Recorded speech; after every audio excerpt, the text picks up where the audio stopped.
All right, I got my guy, Ryan, today. He is an expert in tongue and brain-body connection.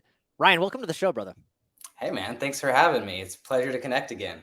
Yeah, so for anybody that doesn't know, I got to just meet you recently at a conference. And anytime you meet someone at a conference, a guy who looks like a doctor and is balancing on some weird object while he's playing a ukulele or a banjo, you just know you got to talk to this person. And so I reached out to you and I start talking to you, and then you blow my mind by saying, I'm like, so what do you do? And you say, well, I'm an expert in tongue and tongue therapy and how it relates to balance and the brain and coordination. I'm like, get out of here.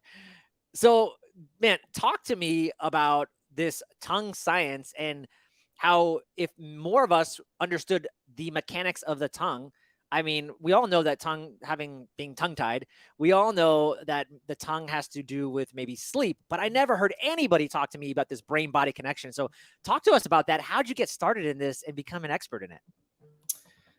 So I got started in it just from trying to figure myself out and trying to help heal myself and trying to be a better person in the world. So, I mean, there's a long story behind it, which I can get into at some point. But in terms of the basics of why the tongue matters and the brain body behavior connection, just to start there, I mean, the tongue is such a unique organ, right? It's not just a muscle, it's an organ into itself, but it's unique in a number of ways. The first way is that the tongue is the only what I call sovereign muscle, meaning it can move independent of a skeleton.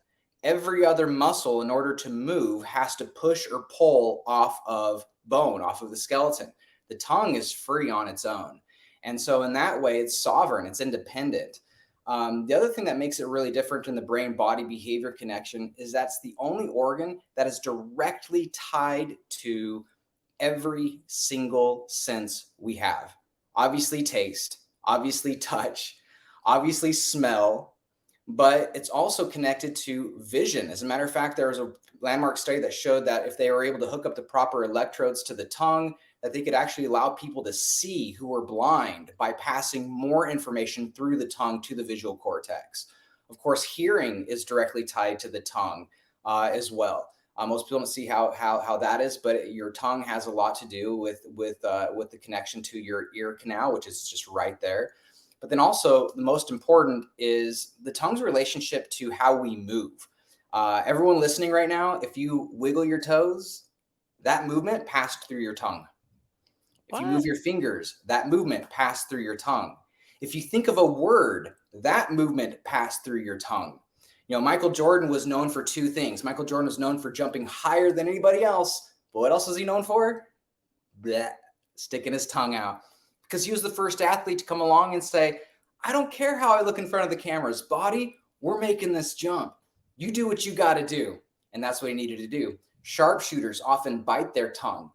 Video game players, if you watch esports at all, you'll see them moving their tongue around inside their mouth while they're moving the joystick. And so literally all parts of your body, all bodily processes, all senses pass through words, emotions. It's all right there in our tongue. And I'll summarize that in saying this, that in the Bible they say that death and life are in the power of the tongue. And on the flip side, the pharaohs, despite the grandeur of their burial ceremonies, had a very simple request. The pharaohs asked, go ahead, take my organs out, take my brain out, take my heart out, bind my body. I don't care, but bury me with a golden tongue in my mouth, and I will speak myself into existence on any plane, because I am the Word, I am God. So ancient cultures, anybody who was part of this ancient culture recognized the natural inherent integration part of the tongue.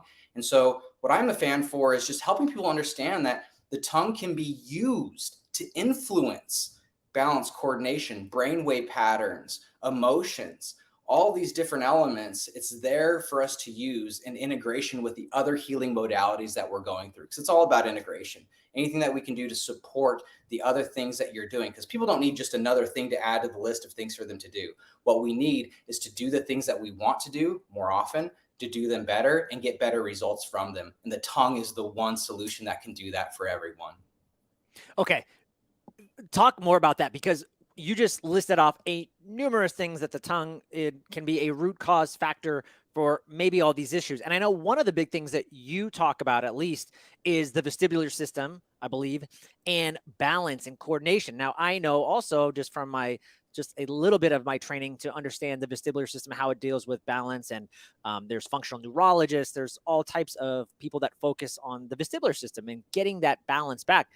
Correct. Now, how do you look at it differently? And how is the tongue the source that starts to unlock some of these things for people when they have maybe balance coordination issues?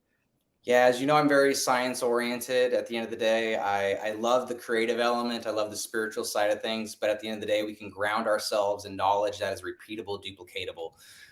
So I'll point to, there's some, right now there is a arms race, if you will, for launching products that stimulate the tongue with mild electrical stimulation in order to help improve balance, because a number of studies have proven that even mild electrical stimulation to the tongue while someone is doing balance exercises dramatically increases their growth in that ability, increases the neuroplasticity, it increases the muscle fibers, the nerve fibers, everything that's there increases, even with people with advanced neurological diseases like muscular dystrophy and such.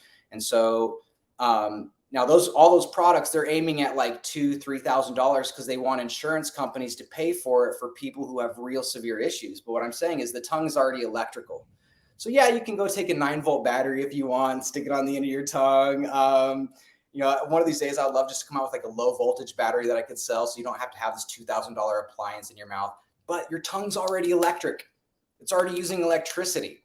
So all you have to do is, while you are walking, moving, doing balance exercises, engage your tongue in some way. Even if it's practicing rolling your R's, even if it's using phonetics, and that's what I'll do in my training programs, is I'll teach people how to go through phoneme structures.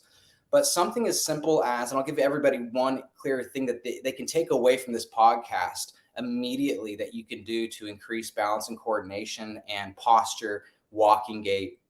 And that is, while you're walking, when your heel hits the ground, say heel.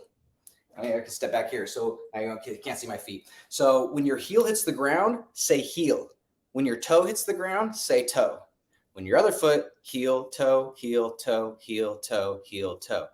By saying that, you are engaging your languaging processing centers of your brain. If you can even make a little bit of a harmony, heel, toe, heel, toe, heel, toe, you're now engaging the music part of your brain. You're now engaging your tongue at the same time, the actual electrical impulses, and you're driving the awareness from here into your heel, into where is your toe. And it's amazing. It's amazing, Joel. I've seen people with splayed out feet, and I have them I say, go walk for 15 minutes, say heel, toe, heel, toe, heel, toe, heel, toe. And I see them come back to me, and their feet are perfectly aligned. They have a much more natural gait.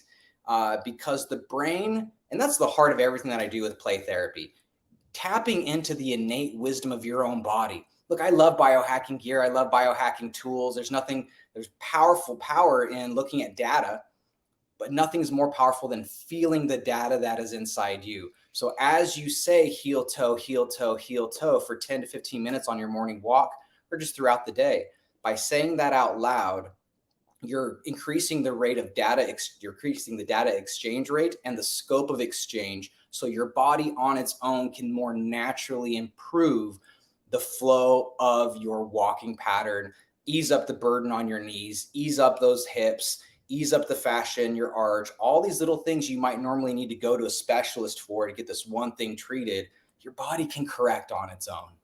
Yeah, love that. And on that note, you just brought up something for me. You're right. The body has this innate intelligence. It knows how to heal. It knows what to do. And I think we're all made in this perfect body. We mess it up in certain ways. And then we have to learn new ways to give the body the right input so that it can heal, so that it can do what it was already meant to do. So my question to you is, if this is all true, then why are people having so many tongue disorders? In your opinion, from what you're seeing? Yeah, well, we have a lot of tongue disorders. One, because no one has talked about tongue posture. And nobody really needed to talk about it much in the past. If you look at there's a gentleman named Dr. John Mew who come up with the methodology they call mewing now, where you basically kind of use your jaws to move. And he and a number of people had realized that a lot of indigenous cultures, that when we first discovered them and we took pictures of them, their teeth were perfectly aligned. But as all of a sudden their diet changes, their teeth are all jacked up. Their breathing is jacked up. They're snoring in their sleep when they weren't before. They were getting sleep apnea. All of these things were happening. And some people claimed it was just due to poor, more Western diet. But it wasn't the nutritional component that does that. It's the actual tongue fitness. When you're chewing your food a lot, you're working that muscle. You're pushing your tongue up to the roof of your mouth. And if we have time, I'll even walk everybody through an exercise to correct tongue posture, position, and strength. But when you're chewing, your tongue is pushing up against the palate or the roof of your mouth. That creates space, the space your teeth need to be aligned correctly. Creates space for your jaw, creates space for your palate. So your palate's pushing up and your brain literally doesn't cave into the roof of your mouth. That's a whole other subject. But the fact that we stopped chewing our food so much, we started going with processed foods that were easy to chew and easy to swallow, soft foods that were cooked. Anytime you're not chewing a lot, you're not going to be developing the tongue fitness necessary. And then because of that, there became a need for a conversation around not breathing through your mouth, because now all of a sudden our nasal cavities are being utilized less because we're breathing through our mouth. So we're depleting ourselves of oxygen. We're depleting ourselves of nitric oxide. So we end up with these nasal breathing things, and we end up breathing through our mouth, and that creates a whole. I mean, just Google mouth breathing effects, and you'll see a whole list of health effects that come from breathing through your mouth. So I think it's just part of our culture that, we made some changes as a society that altered how we use our tongue, and nobody was there to pick up the slack and say, hey, maybe there's some value in the tongue having to repeat these repetitive motions in a certain particular way. And without that, we're gonna begin a very subtle but ultimately strong decay process. I've heard everything kind of similar to what you're saying. Like Weston A. Price talks about, these soft diets are really causing a huge amount of problems for us, and then you're seeing these issues downstream. And I know myself, I've had a lot of jaw issues and the snoring issues, and usually it comes upon like 30 years old. My wife even joked, oh, you turned 30 and now you're starting to snore and all these things. And so I had to do a lot of tongue therapy as well as just jaw realignment. But I like what you said too, is when you can start changing the tongue, then the jaw will also start to expand and do what it's really supposed to do. How does someone know that they might have a tongue issue if it's not like completely obvious? Or do you just kind of assume, for most people, based on what we're just talking about, the modern lifestyle, you probably have a tongue issue? If you're 30 years old or you're 20 years old, you've probably developed something. Is there any way that you can kind of diagnose that? What's your thoughts on that? Yeah, you can. There's a couple ways you can do it. One is through just paying attention, noticing how much you breathe through your mouth instead of breathe through your nose. The other issues take a while to manifest. Speech issues in terms of being able to pronounce certain words, those kinds of things. There's neurocognitive decline that comes in time as your brain pushes down on the roof of your mouth. If your palate isn't being held up, you can go in, and there are some chiropractors, or what they call myopractors, who can actually feel your palate and adjust your palate. They can actually push it back up to give you that room. So they can kind of tell you, yeah, your palate's pretty low right now. Myofunctional therapists can also do this. Myopractics is different. Myopractics is like chiropractic for the whole body. But myofunctional therapists are specialists in the tongue, upper respiratory airway process as well. So they can tell you, but yeah, just for yourself, notice how much you're breathing through your mouth. The other thing you can do is try sleeping with mouth tape. Mouth tape is easy to peel off, but it sticks. If you put that on your mouth and you try to go to sleep, notice how often you wake up or how hard it is for you to fall asleep, because there's a lot of people where it's like, oh, my sleeping's fine. I don't snore. I breathe through my nose all night. Do you? No, do you really? You know, here's how you can find out. You know, throw this tape on your mouth and notice how often you're waking up. That's going to tell you right then and there how strong is your nasal breathing capacity, which can always get stronger. Very cool. Other than we've talked a little bit about the vestibular system. What else do you think that people might not know? Like that's actually a tongue issue. Like, okay, we've covered kind of how there's this downstream effect. If your tongue is not working, we know it could lead to snoring and sleep issues. We also know that it might affect coordination and balance. Is there any other big glaring thing that you would tell people? Yeah, that's actually probably a tongue issue, not something that you would have thought, oh, it just must be diet and exercise, or Yeah. it just means I'm getting older and that's why I'm experiencing this. A big one that most people, I mean, it makes sense once you hear it, but most people wouldn't think initially, but it's your level of confidence in communication, whether that's from stage or just communicating with another person, the ability to articulate yourself.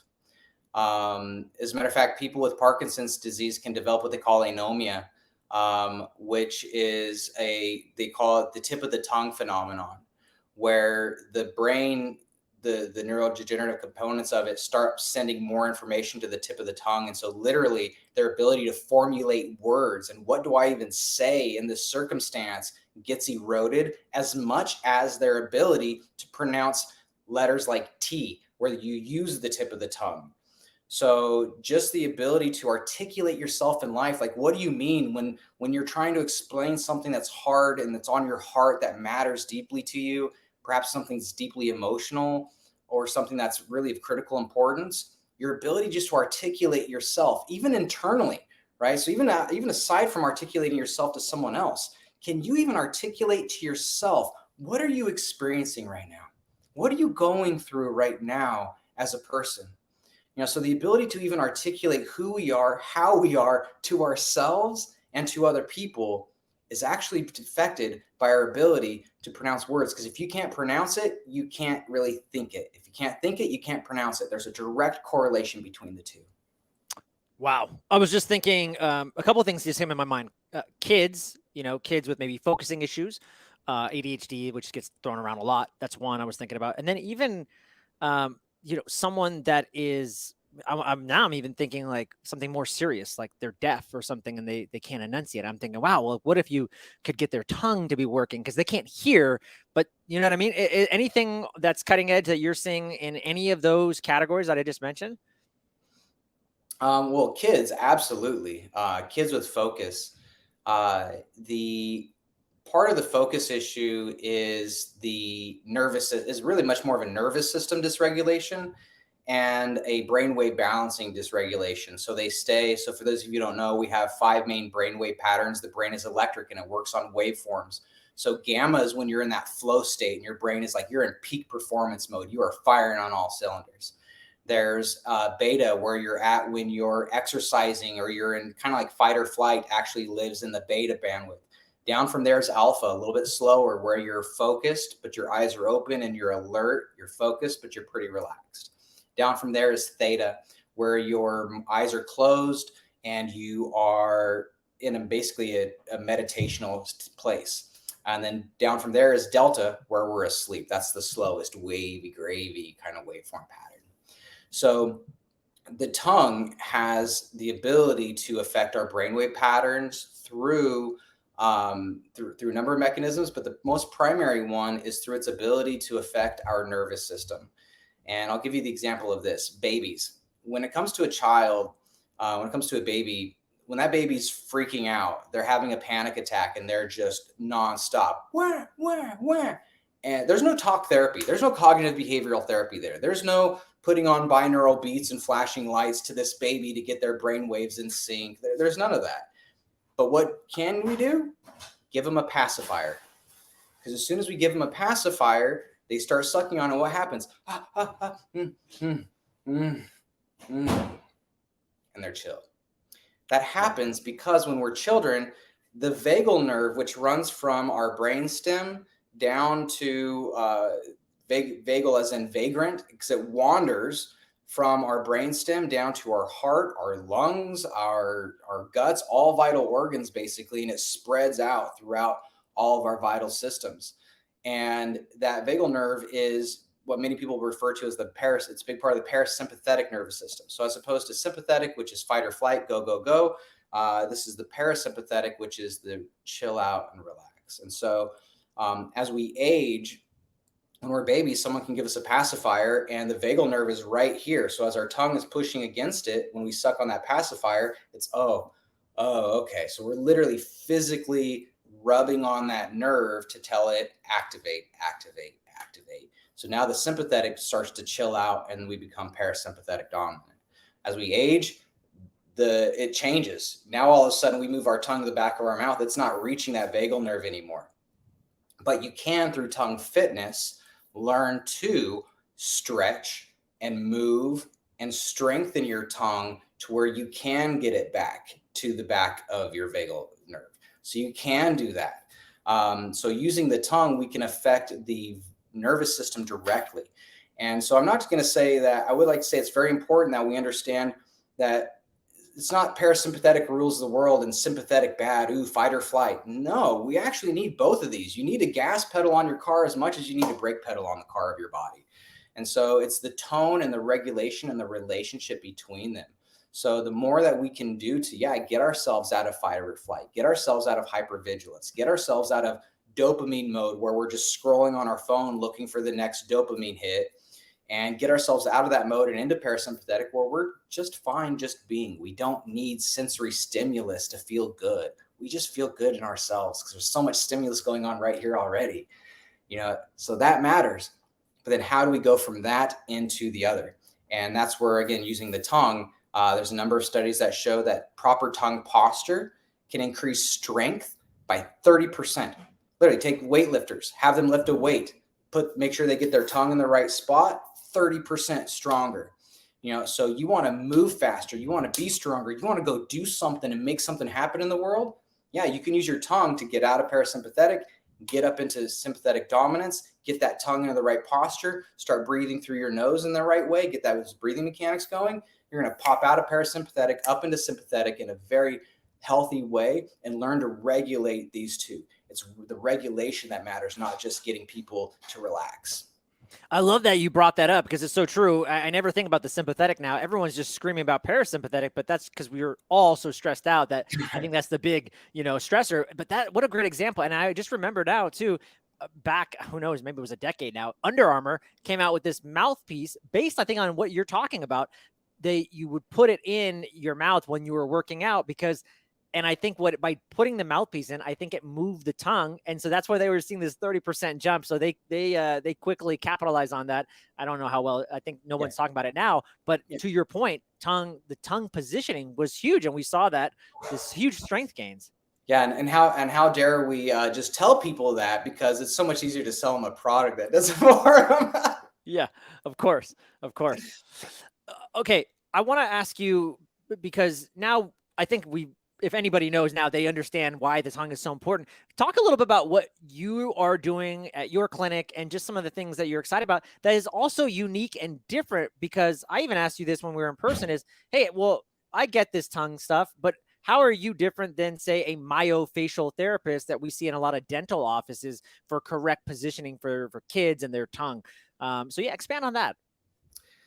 So it all comes down to the difference between getting someone to a functional stand place when they're dysfunctional versus helping someone to create performance, performance enhancement. That's the difference between, long ago, there was these lawsuits on should life coaches be regulated under the law like therapists. And it was the Supreme Court that actually, a lower Supreme Court that ruled that no, because coaches focus on performance enhancement, whereas therapists work on getting people to a functional standpoint. So in that same way, a myofunctional therapist can take someone with a very real tongue tie, very real noticeable issues, and get them to a more functional place. I can still help those people, right? We use very similar exercises, but my focus is on the performance enhancement and helping people to create a more intimate relationship between themselves and their body. As we understand and can feel and can sense our own body and can learn to pilot this meat suit that we've got, because we've got this meat suit that's going through all these different hormonal cycles, rhythms, patterns. It's going through all this chemistry. We've got a divine chemistry play set here. So let's play with it. Let's learn how to use this and that. So it really comes down to having fun, using playfulness as a means of creating performance, and ultimately, being the solution into ourselves. Because as an early coach, I realized one of the first things early on is that there's no solution that isn't created in the person's mind. I can't give anybody a solution. All I can give are ideas, concepts, structures, tools, things like that.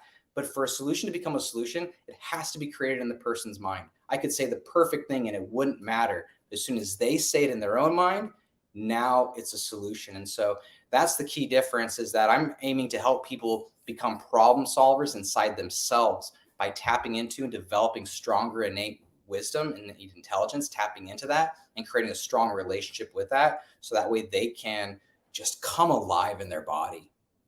Yeah, one of the things I get from you, Ryan, is you're really big on play. And I think there's 3 powerful words that you like to really, imbibe in your patients and people that come to see you. Can you talk about some of those things and what really makes you different in the training and the fitness and everything that you're doing?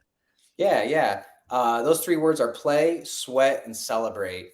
So we talked about play. And when it comes to play, the last thing I'll say on that is play is one of those things where it can be applied to anything. When you're going to try a new diet, play with it. When you're going to try a new exercise routine, play with it. If somebody asks you to do something you're uncomfortable with, toy with the notion, play with it. When you hear something that's traumatic, play with solutions, play with different ways of looking at that same circumstance. It doesn't mean you have to give up your perspective. It doesn't mean you have to give up the anger, because anger wants anger, right? But peace wants peace. So when you're angry, you don't have to, you can choose to stay angry, but just play with that anger. Maybe play with a slightly different version of it. Play with something else, play with something else. And next thing you know, you're no longer stuck. You're not a stuck human being who's just, in a rut. You're actually going somewhere. But when it comes to play, we have to sweat in our bodies, literally physically sweat, because you don't see anybody out there playing at the dump. Nobody's going to have a picnic at the garbage dump. It ain't happening. And right now, chances are you've got garbage body.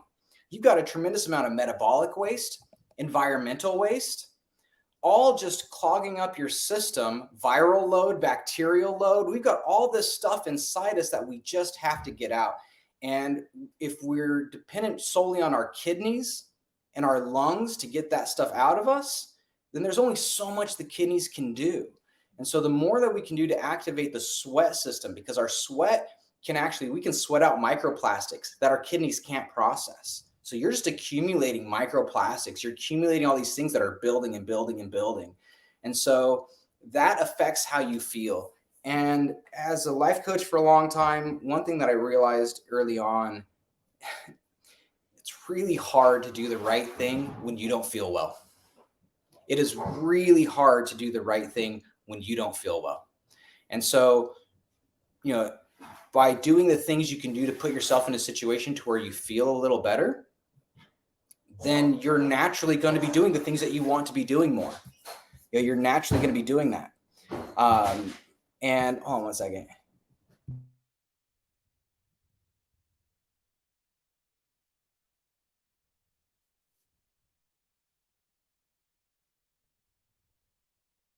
Sorry about that. So when you sweat, you're giving your kidneys a break. You're getting stuff outside of you that your kidneys can't process. And you're not only sweating that stuff out of you, getting it out of you, but you're also literally exercising your organs.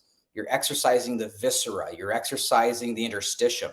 The interstitium is that little bit of stuff that goes in between your organs. So there's something that's actually in between all the stuff that's inside of us. That's called the interstitium. And they now actually recognize the interstitium as the largest organ of the body. People used to think that the skin was the largest organ, and it was, until we recognized and learned that the interstitium is an actual organ. It's not just something that's there. It's an actual organ. And so when we sweat and we are drive ourselves into what I call fever state therapy. In a fever, not just some, but all self-healing factors are activated. Every living creature can give itself a fever. Even a single-celled organism can give itself a fever. Now think about this. A single-celled organism can give itself a fever in order to get the mitochondria innervated so they start producing more ATP, more energy. So the cell has the energy it needs to move out of lethargy, get off the couch and stop being a couch potato and start doing something here. What are we going to do? Let's clean up the place. Let's get rid of the metabolic waste that's inside of the cell, and let's assimilate more nutrients so we have more energy to fuel the cell moving forward instead of just garbage palace all around us. The other reason why it can give itself a fever is because it generates what are called heat shock proteins. Now, these heat shock proteins help us to regulate our protein folding. There's so many diseases that are protein that are based off of protein misfolding. Misfolded proteins are a huge issue across the board. So the more we have heat shock proteins, the more that our proteins can fold themselves appropriately in the proper shapes that's needed. But also they're known as what's called molecular chaperones, which I think is kind of cute to call them molecular chaperones. It's like, imagine your body's a house party and there's the dude that's in the corner throwing up in the planner that nobody's really noticing yet. The molecular chaperone's going to come along and say, let's get you out of here, guy. Let's chaperone this out of the body. And so that's what they do. They bind to waste. They bind to heavy metals. They bind to these things. So even if you're not sweating it out, that heavy metal can pass through your kidneys without causing damage. On a single cell organism level, it's literally so those shock proteins can bind to that waste and escort it safely out of the cell wall without destroying the cell wall. Because sometimes it's not a matter of the cell not having the energy. It's just that the chemistry or the shape or the nature of that waste would literally destroy the cell on its way out through the membrane. So it needs something to come in, bind to it, and is safely escorted out of the cell. And so this is why all ancient cultures, every single ancient culture had a means of producing fever. Indians had their sweat lodges. They even have sweat lodges in Africa. Of course, saunas, the Roman baths. I mean, you name it. There's every single culture was on their hunt. And even Hippocrates, the father of modern medicine, said, find me a way to create fever and sweat, and I will cure disease. And so it's good on a cellular level. It's good on a systemic level. It's good on an organ level. So again, a sweat or fever state therapy is the only thing that we can do that will get all of our self-healing, self-rejuvenating, self-growth factors operating at the same time while removing the waste. So we get rid of the sources of inflammation, the sources of disease, the sources of all of these things that are clogging us up and keeping us from wanting to play, because who wants to go play when I don't feel like it? And now you don't get the joy and benefits of that playtime. So key. I'm doing a course right now on longevity, and sauna, one of the things we see in longevity research is being in zone 2 cardio, which is a state of cardio where it's a little bit faster than a walk, but not like a hard run, right? And that's so good for the heart and cardiovascular. Well, guess what? A sauna is the ultimate hack because it can put you in a zone 2 state of cardio. And on top of that, there's good 20 years of research from the Swedes showing that I think Swedish men that did, I think, at least 4 days a week of sauna saw an increase in life expectancy and longevity by, I don't know, another 20 years. It was something surmountable. So everybody should definitely go out and get yourself a sauna. I think that's the argument you're making too. Yeah, Right? you absolutely should. And not, obviously, in full disclaimer, I am the science director for a company called Relax Saunas, and so just so everybody knows, I'm a fan of that one. I became the science director for that company because I saw that they had radically different technology. But there's a difference, in not all sweat is created equal. So, for example, when you exercise and you sweat, the purpose of that sweat is to cool you down. So if you were to collect the sweat from when you exercise, you're going to find it mainly contains sodium and minerals. That's why, when we exercise, we have to drink electrolytes to replenish the salt and minerals that come out when we sweat. Now, when you are in that zone 2 state that you mentioned, but you're not in your sympathetic, you're not in the beta brainwave pattern, but when you get driven down into theta, and you are parasympathetic dominant, it's a very different reality. That sweat, the purpose isn't just to cool you down. The purpose of that sweat is to get stuff out of you. And it may sound gross, but you can see the difference by literally collecting your sweat and looking at it in a cup. When if you go, and I tried this is one of the reasons why I fell in love with the sauna, because I like, $5,000 nice wooden sauna before I met this guy, Phil.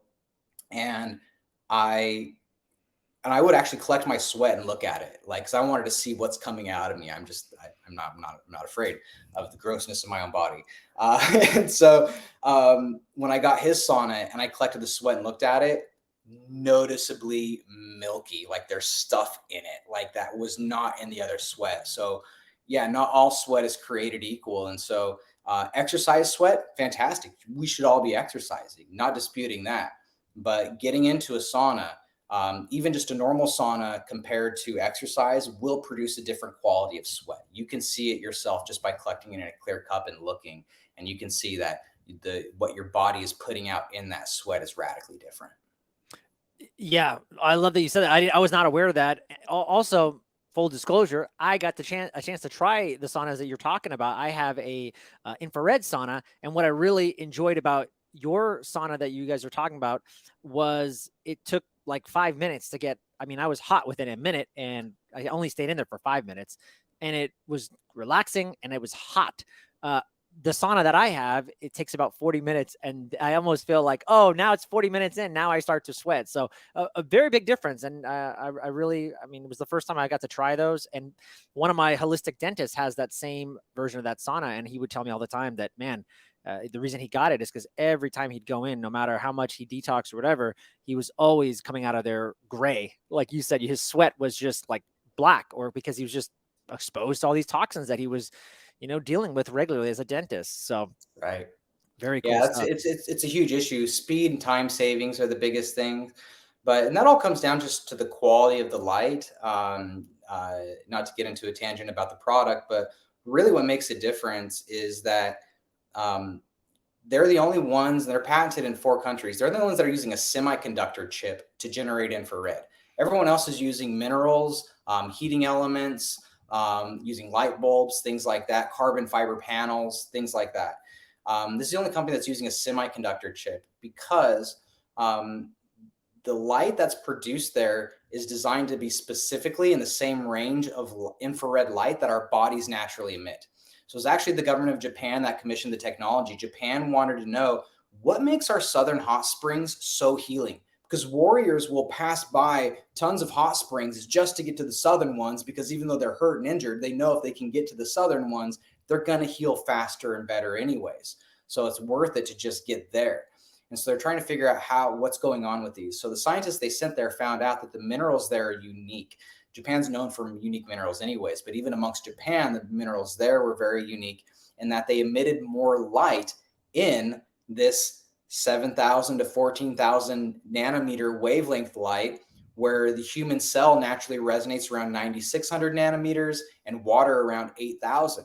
So by excluding all of the infrared except this one tight band right around our natural kind of wavelength, that's what made it magic. And it took them 10 years to figure out how to isolate that, how to block all of the infrared except that. So when you give that, that's why it's so fast. That's why it's so different, because if any other sauna tried giving you that much energy, or light therapy, right? Red light therapy is great for the skin, but if it's too bright, too much energy, it's going to cause inflammation. UV is great for vitamin D production, but too much UV, you got cancer. So literally, it's not just the wavelength, but it's the dosage. And so by blocking out all the infrared except this tight band, we can just crank the dosage of how much energy you get at once.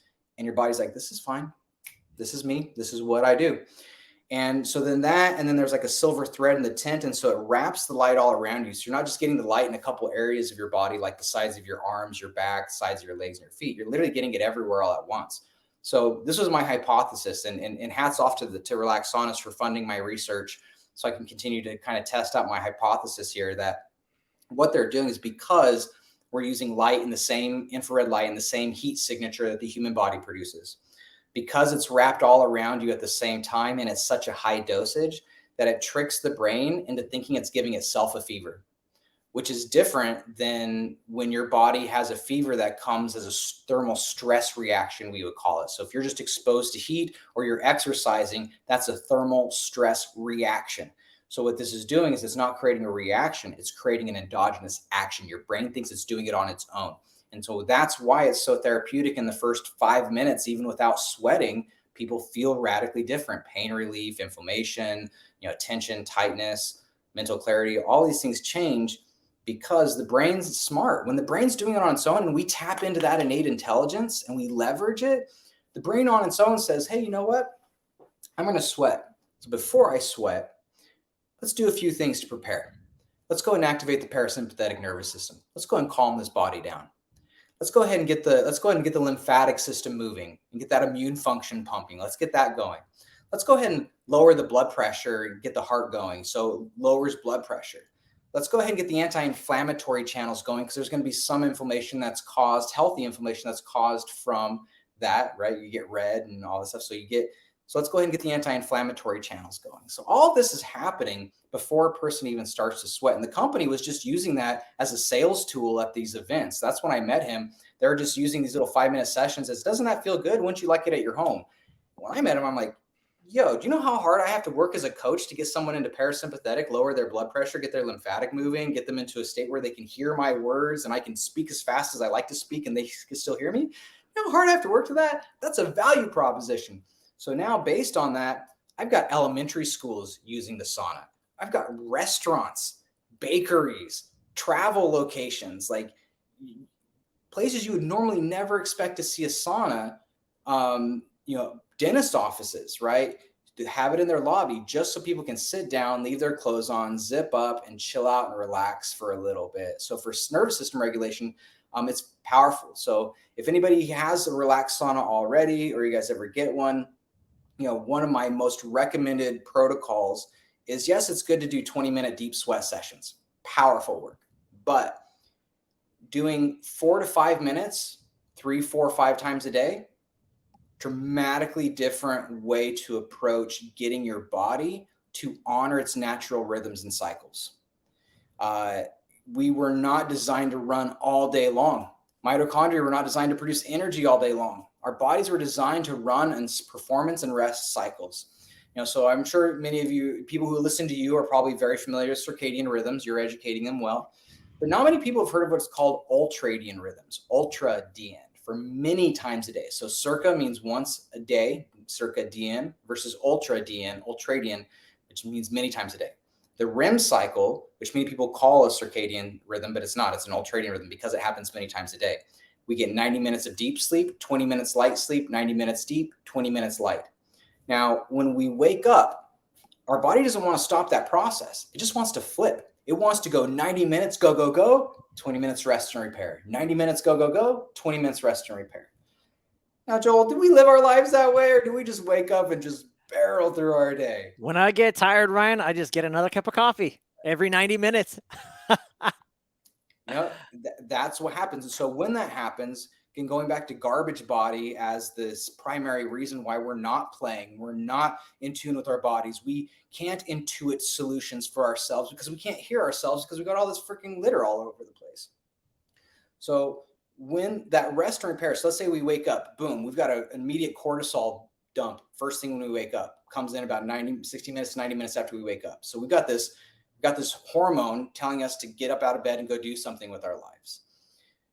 When that rest repair cycle wants to come in and we just ignore it, even if we don't go with coffee, even if we go with something healthier, even if we just do breath work, we do something to short circuit or not have that rest and repair cycle, it's like the garbage truck's running, but they can't pick up the garbage.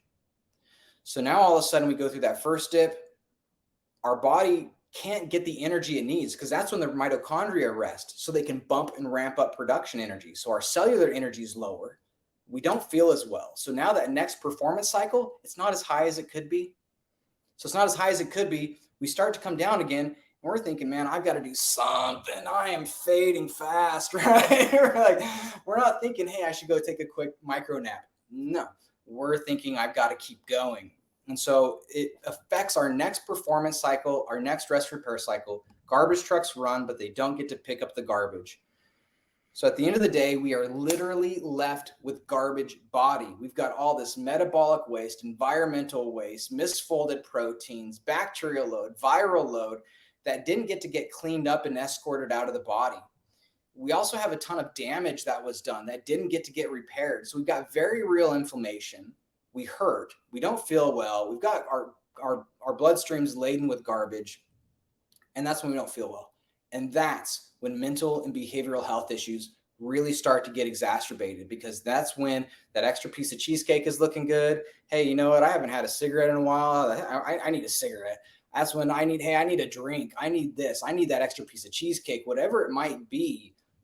An extra Netflix episode. Hey, just one more episode. That's when those decisions are really hard to make, because again, it's hard to do the right thing when you don't feel well. That then in turn is going to affect your REM cycles, disrupt your sleep, and you wake up with a higher resting heart rate the next day because your body's like, oh, not this shit again. Like, no, we got to do this again. No, not again. Because we're going to go through the same thing. So and you don't have to have a sauna for this. This is what I taught my clients for a long time before, a year and a half ago when I found these guys. Just doing the vagal maneuvers, just learning how to use your tongue to affect your nervous system. That's all you really need. Just a little bit of breath work, just a little bit of just saying, hey, you know what, it's okay. It doesn't mean you need to take a nap every hour and a half. It just means you need to slow your roll. Just chill for a little bit. Give yourself a little bit of a pause, drink some water. You can still have your meeting. You can still do your Zoom calls. Just talk a little slower. Just honor the fact that your body is going through a quick little rest and repair cycle. And you'll get addicted to this, because when you do that, now all of a sudden your next upward slope, your next performance cycle, your energy level, it's banging. You come out and you're out the gate. You're so productive. Your mind's clear. You're getting stuff done. You're making it happen. You get all that done and you're like, yeah, I deserve a nice little break. I'm going to chill. All right? And now all of a sudden you're actually honoring what your body was designed to do. You're honoring your body's natural biological rhythms. And when we can honor what the body wants to do, it's amazing what the body can do for us. When we fight against it, it's amazing how bad it can suck to be in a body. Yeah. So good, man. I'm really glad that we kind of went on this tangent about saunas, because it's something I wanted to bring up. And I'm a little bummed that I didn't know about the Relax sauna before. I have a great sauna, but this is definitely one I'm going to be keeping my eyes out for, because of how quick it can do what it can do, and just the technology that you mentioned. I was just thinking too, my kids can use it for 5 minutes, put them in a parasympathetic state. A lot of these saunas, I can't put them in. I mean, they'll get crushed, right? So that's really nice. I want to wrap things up, but before I do, can you just kind of talk to us about some exciting projects that you're working on? And let us know what you're up to. Yeah, I'll celebrate for a second, because remember, we talked about play therapy, we talked about sweat therapy. Celebration therapy is just about reflecting and looking back on what you did. What did you learn? What did you gain from that? George Washington said we ought not look back on our lives, because generally speaking, if we look back, we beat up on ourselves. He said we ought not look back unless it is to derive useful lessons and to profit from dearly bought experience. And boy, are we paying a price for the experiences we have in life. So to celebrate, for me, one big thing in looking back is that little cap, that little thing you mentioned earlier that I was spinning on. It's called a balance cap right there. It's a simple little tool. And if I go ahead and move my camera down here a little bit, I'll show you how it works. So basically, you just put it on the ground. It's like a weeble wobble, but you just stand on it. Just standing on it one-footed. You can, of course, spin on it, play on it. You can use it in the middle of your foot, the toe of your foot. You can use it on the heel of your foot. What's interesting about this is, well, that and also the other things too, is you can turn it upside down and use it for fascia release. Rub your foot out. You can roll it on its side and do roller that way, do foot massage that way, work on your fascia there. What's interesting about this little cap is most balance tools are actually really dangerous, in that it is very difficult for somebody who's on it to dismount, right? The dismount is where the danger is. We need to get people more balanced in life. We need this. Falling is one of the leading causes of death. Simple put, it's the fall. It's the fear of falling that's stopping us from living our life. That's stopping these grandparents or parents from getting out there and playing with their kids and enjoying those prime years that they have. So falling, so of course they want to go to some kind of balance tool, some kind of balance exercise, some kind of balance training. But all these balance tools, you have both your feet on. So it's actually really unsafe because for you to get off, it's a big ordeal. So a lot of injuries are happening and people are afraid to use the balance tools. And the ones that they have for people with poor mobility, man, excuse my language, but they're just silly. Like you have like ski poles, and it's like there's very little action because they're trying to keep it safe. So they want to keep the action low. But that doesn't grow brains. The brain doesn't care until the brain goes, oh, whoa, what's happening there, right? So when you have one foot and this thing is just rocking back and forth 3 dimensions, there's nothing like that, but you always have your other foot to fall back on, right? So at any point that you start to lose your balance, you can just kind of tease your way onto it, right? So you can literally just kind of start and stop and do that until you can stay on for a couple seconds, stay on for a little bit longer. You can start to do yoga move poses, start to do all kinds of things once you start developing that balance, but you always have your foot available. So the chance of falling is so much less, but the rate of exchange of information between your toe, your tongue, and your brain, and all the muscles and coordination in between, it's so much higher because the brain's going, whoa, whoa. And it's amazing, Joel. I love seeing people athletes, skateboarders, MMA fighters, people's like, oh, my balance is legit and whatnot. And they get on there like, oh. I freaking love it. The only group I've seen actually power through and do amazing on first run are ballerinas. Go figure. They're the only ones that can jump on and actually maintain stable balance right away. But that's why I invented this tool. It's a fun little tool. You can take it with you. You can put it in a bag, take it with you. And that's the thing, is the portability. So you can literally, I have a smaller version that I keep in my pocket. I'll be in line at a grocery store just doing one-footed balance, because why do I have to wait to take 10 minutes out of my day, 5 minutes out of my day? I've got 5 minutes right here waiting for the bank teller, so I'm just going to do that here. So that's what's big for me, is actually launching this as a product. I've been using it with my coaching clients privately for a while. It's been a lot of fun, but it took a lot of work to move to actual production and manufacturing and getting something in place where I could produce a consistent, regular product and get it out there into the marketplace. And so I am launching this right now. Again, it's at balancetools.com. Stoked that I could get that domain. As you know, I love domain names. And so it took me quite a bit of investment to be able to acquire that, but well worth it, because I want people to understand that these balance tools are for games of coordination. And so there's all kinds of ways that we can gamify this, because there's 3 rules to playing coordination: balance, stacking, and lastly, feats. So while, as you mentioned before, so I don't just stand on this. I'll stand on this while playing ukulele. I've learned to play ukulele one-handed so I can play with my yo-yo in the other hand. So I'm playing ukulele while playing with my yo-yo while I'm doing tongue twisters. So the more we can do to stack different things while we're balancing, that's powerful. That creates all this crosstalk in the brain. And the more crosstalk you have, the more information you have, the richer, the faster the neurological development goes. And then lastly is feats. So there's balance, stacking, and feats. Feats are when you just say that feeling of accomplishment, when you set a goal to say, I want to stand on this for 10 seconds. I want to stand on this for 30 seconds. I want to do 3 consecutive spins. And you practice and you accomplish it. That feeling of accomplishment, that's power. That's juice for the brain. The brain gets addicted to that sense of accomplishment. And this is a great addiction to keep pulling you forward and pulling you forward. And so I'm super excited to launch this product, and really excited to see in the next coming years what athletes and what people start taking this. And I can't wait to see the silly, ridiculous, fun, and cool things that people do while they're balancing or do with these calves. And so I'm kind of beyond the moon. I've been an entrepreneur full-time for 13 years. I've never had an actual product. I've always just sold me, my time, my attention, my love, my knowledge, and my ability to articulate things. Now I actually have a product and a tool that I can say, hey, go use this. You'll have a lot of fun, and it's going to do a lot of good. That is very neat. I'm excited. I'm definitely going to get one. And I think you're going to be running a couple of challenges soon as well. And with that comes a course, because I'm assuming if I buy this tool, even if I didn't do the challenge, I would want some kind of course or like, hey, do this with your tongue because I have no idea, or do this. Like you said, there's kind of levels where, okay, I mastered 1 foot. Now what? And so talk to people about that, what they can expect and when this challenge is happening.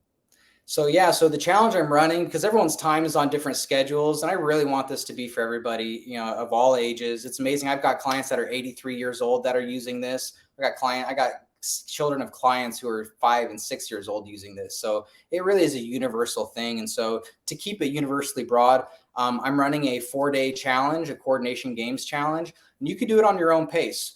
So basically be a series of 4 videos, and I do provide some interactive feedback. And so if you can even record a video of you using it and get feedback as a part of that process. So basically just sign up for the challenge. It's $49.95, and I'll send you a balance cap for free. I'll even give you a little tote bag and a little floor mat in case you're on hard floors. Because I just want you to use it. I want to help kickstart the movement of seeing this. In case you can't tell, I'm very richly fed by seeing other people win and succeed. That's my love language. And so, so the challenge is $49.95, and for a limited time, I'm just giving people a cap, and I'm even shipping it to them for free as long as they're in the lower 48. Just to get that out there and get this launched as quickly as I can and start seeding all those wonderful, juicy videos of people doing cool things with it. Wow. Very neat, man. I can't wait. I am excited. I want to wrap things up, but it's just anything I didn't ask you. And by the way, I think we might have to do a part 2 podcast on there's a lot more I think we're going to geek out on. So, but for this one anyways, is there anything I didn't ask you that you wish I had? My favorite color. Ryan, what's your favorite color? Blue. Yeah, I figured. Blue, in case you could tell. Yeah. If you're not watching on video, Ryan's got a blue shirt. Yeah, blue is definitely my favorite color. And, other than that, this has just been a pleasure to chat. And I'm grateful that I could connect at this level. And I love your spirit and enthusiasm. I was immediately impressed with you and your knowledge and your awareness, the questions you ask. You ask such good questions. Truly an honor to connect with you, and looking forward to continuing the conversation. Likewise, brother. Last but not least, just kind of I know you mentioned Balance Tools, but is there anywhere else people can find you and just kind of keep up with what you're doing on social media, your Instagram, Facebook? Where are you at? Yeah, just ryantoday.com is my link aggregator. So ryantoday.com. That's where you can find links to all the stuff that I've got going on. And then, of course, you can check out relaxsaunas.com. I am the science director. So if you want to reach out to me, I've got my contact information on Ryan Today. Feel free to reach out. I can get listeners here a discount that they won't get online. Especially if you give me feedback, I will pay for your feedback. I want you to collect your sweat. I want you to use your heart rate variability monitor. I want you to give me some data, feed me data, and I'll get you a discount. Nice. ryantoday.com is the best way just to keep in touch with everything that's going on. Awesome. Ryan Today, thank you so much, brother, for being on the show. Appreciate you. Appreciate you, man. Make it great.